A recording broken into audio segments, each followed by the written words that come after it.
നമസ്കാരം. ഞാൻ doctor Balakrishnan. Doctor BK സൊലരി ക്ലിനിക്, തൃശൂർ ചേറ്റുപുഴയിലെ ഫെർട്ടിലിറ്റി സ്പെഷ്യലിസ്റ്റ് ആണ്. ഇന്ന് ഞാൻ സംസാരിക്കാൻ പോകുന്നത് ബീജങ്ങളുടെ കൗണ്ട് 5 മില്യന്റെ താഴെ ആണെങ്കിൽ എന്താ ചെയ്യേണ്ടത്.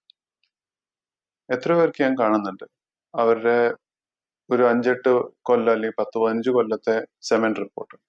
ആദ്യത്തെ റിപ്പോർട്ട് ചിലപ്പോൾ ഒരു 10, 20, 25, 50 മില്യനിലൊക്കെ ഉണ്ടായി. പിന്നെ പതുക്കിനെ അതൊരു 8-10 മില്യനിൽ കുറഞ്ഞു. പിന്നെ പതുക്കിനെ അതൊരു 8ന് താഴേക്ക് വന്നു തുടങ്ങി. പിന്നെ പതുക്കിനെ അതൊരു 5ന് താഴേക്ക്, പിന്നെ ചിലപ്പോൾ 1 മില്യൺ, 2 മില്യൺ, പിന്നെ ചിലപ്പോൾ ബീജങ്ങൾ ഇല്ലാതെ പോകുന്നു. ഇത് ബീജങ്ങളെ നശിപ്പിക്കുന്ന എന്തോ ഒരു കാരണം അവിടെ ഉണ്ട് എന്നുള്ളതിന് തെളിവാണ്.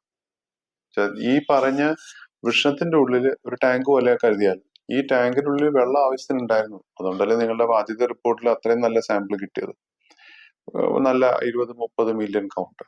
പിന്നെ അത് എന്തോ കാരണവശാൽ ബീജങ്ങളെ നശിപ്പിക്കുന്ന ആ സാധനം ഇവിടെ ഈ ശരീരത്തിലുണ്ട്. ആ നശിപ്പിക്കുന്ന ആ കാരണം ബീജങ്ങളിലെ കുറച്ച് കൊണ്ടുപോകണം. ബീജങ്ങളുടെ ആദ്യം ആരോഗ്യം കുറയും, പിന്നെ അനക്കം കുറയും, പിന്നെ കൗണ്ട് കുറഞ്ഞു തുടങ്ങി. നമ്മൾ ആ കാരണത്തിനെ മാറ്റിയില്ലെങ്കിൽ ഈ ബീജങ്ങൾ വളരെ താഴേക്ക് പോയി ചിലപ്പോൾ ബീജങ്ങൾ ഉണ്ടാക്കുന്ന ഈ അണുക്കളെ തന്നെ നശിച്ച് അത് ബീജങ്ങളെ ഉണ്ടാക്കൽ നിർത്തും. അപ്പോ ആ ഒരു സ്ഥിതിയിൽ എത്തിക്കഴിഞ്ഞാൽ എന്ന് വെച്ചാൽ കൗണ്ട് ഭയങ്കര ഒരു ബീജം അല്ലെങ്കിൽ 2 ബീജം സ്ഥിതിയിൽ എത്തിയാൽ അതിനെ നന്നാക്കാൻ കുറച്ച് ബുദ്ധിമുട്ടാണ്. പക്ഷെ ഒരു 60-70 മില്യന്റെ ബീജം ഇപ്പൊ 20-30 അല്ലെങ്കിൽ അത് ഇനിയും കുറഞ്ഞ് 8-10 അല്ലെങ്കിൽ ഒരു 5ന്റെ അടുത്തെത്തി. നമുക്ക് ഇനിയും അതിനെ ശരിയാക്കാൻ പറ്റും. ബീജങ്ങൾ ഉണ്ടാക്കുന്ന അണുക്കളെ നശിപ്പിക്കുന്ന കാരണത്തിന് എന്ന് വെച്ചാൽ ചിലപ്പോൾ ആ കാരണം വെറും ഒരു പുകയിലോ അല്ലെങ്കിൽ കുടിക്കുന്ന കൂടുതലോ, നേരത്തെ പറഞ്ഞ വീഡിയോസിലെ പോലെ, അല്ലെങ്കിൽ ഷുഗർ കൺട്രോൾ അല്ലാതെയോ, അല്ലെങ്കിൽ വേറെ എന്തെങ്കിലും ലോക്കൽ കാരണം ഉണ്ടെങ്കിൽ തീർച്ചയായിട്ടും കാരണത്തിനെ മാറ്റാം. വേറൊരു സാധ്യതയുള്ളത് ചിലപ്പോൾ വൃഷണം ജന്മനാൽ ചെറുതായിരിക്കും. വൃഷണങ്ങൾ കിട്ടുന്ന നമ്മൾ ജനിക്കുമ്പോൾ ഉണ്ടാവുന്ന സൈസിനെക്കാട്ടിലും നമ്മള് ഒരു ആണായി മാറുന്ന സമയത്ത് ആ സൈസ് ഒന്ന് വലുതാവും. വലുതായ വൃഷണം ഒരിക്കലും ചുരുങ്ങില്ല, എന്തായാലും ചുരുങ്ങില്ല.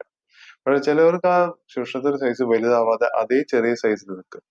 അതിന്റെ അർത്ഥം വൃഷണത്തിനുള്ളിൽ ബീജങ്ങൾ ഉണ്ടാക്കുന്ന ആ അണുക്കൾ തന്നെ ചിലപ്പോൾ ജന്മനാൽ കുറവായിരിക്കും. അങ്ങനെയാണെങ്കിൽ പുറത്തെ സംഖ്യ നിങ്ങൾ എത്ര പ്രാവശ്യം നോക്കിയാലും ഏകദേശം അതേ സംഖ്യയിൽ നിൽക്കും. 5-6 മില്യൺ, 1 മില്യൺ, 2 മില്യൺ, 5-6 മില്യൺ, അങ്ങനെ തന്നെ ഇരിക്കും. അതിനെക്കാട്ടിലും മുകളിലേക്ക് പോവില്ല. അങ്ങനത്തെ ഒക്കെ സാമ്പിൾസ് നമുക്ക് നന്നാക്കാൻ പറ്റില്ല. പക്ഷെ അതിന്റെ ആരോഗ്യം കുറവാണെങ്കിൽ മാത്രം നന്നാക്കി എടുക്കാം. കൗണ്ടിൽ വലിയ വ്യത്യാസം വരുത്താൻ പറ്റില്ല.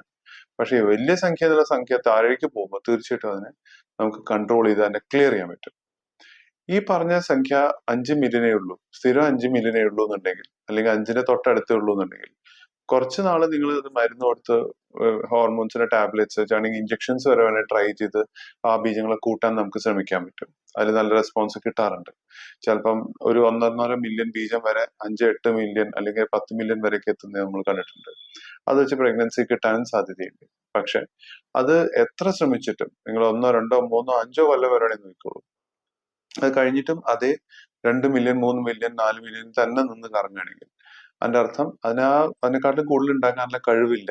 അങ്ങനെ ആ വൃക്ഷത്തിന് നമുക്ക് എത്ര കഴിവുണ്ടോ അത് മാക്സിമം ശ്രമിച്ചിട്ടും കിട്ടാതെ വരുമ്പോ നമ്മൾ പിന്നെയും സമയം കളഞ്ഞ് ചെറിയ ട്രീറ്റ്മെന്റ് ഓപ്ഷൻസിലേക്ക് നിൽക്കാതിന്റെ പകരം IVF പോലത്തെ കുറച്ചും വലിയ ഓപ്ഷനിലേക്ക് പോകുന്നതായിരിക്കും നല്ലത്. എന്നുവെച്ചാൽ അതില് ഈ കിട്ടുന്ന കുറച്ച് ബീജങ്ങളിലെയും എല്ലാ ബീജവും നല്ലതല്ല.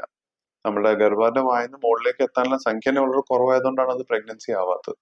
അപ്പൊ ഉള്ള കുറച്ച് ബീജങ്ങളെ അതിന് ഏറ്റവും നല്ല ബീജങ്ങളെ തെരഞ്ഞെടുത്ത് അതിനെ നേരെ അണ്ടത്തിനുള്ളിൽ കുത്തിവെച്ചിട്ട് പ്രഗ്നൻസി ഉണ്ടാക്കുന്നതായിരിക്കും ബുദ്ധി. അങ്ങനെ നമ്മൾ സമയം കളയാതെ അത് വേഗം ഇനിയും നശിച്ചു പോയി ഒട്ടും കിട്ടാത്തൊരു സ്ഥിതിയിലേക്ക് എത്തുന്ന മുമ്പേ ഉപയോഗിച്ചു കഴിഞ്ഞാൽ ചിലപ്പോൾ നല്ല പ്രഗ്നൻസി ഉണ്ടാക്കാൻ നമുക്ക് പറ്റും. ഇതില് കുറെ സംശയങ്ങൾ ഇനിയും ഉണ്ടാവും എന്ന് എനിക്കറിയാം. ഈ കമന്റ് ബോക്സിലേക്ക് ഇടുക, അല്ലെങ്കിൽ എന്നെ നമുക്ക് നേരിട്ട് കണ്ടിട്ട് നേരിട്ടൊന്ന് പരിശോധിച്ച് നോക്കിയിട്ട് ഇതിന്റെ ഡീറ്റെയിൽസ് ഇനിയും മുന്നോട്ട് പറയാൻ പറ്റും. Thank you.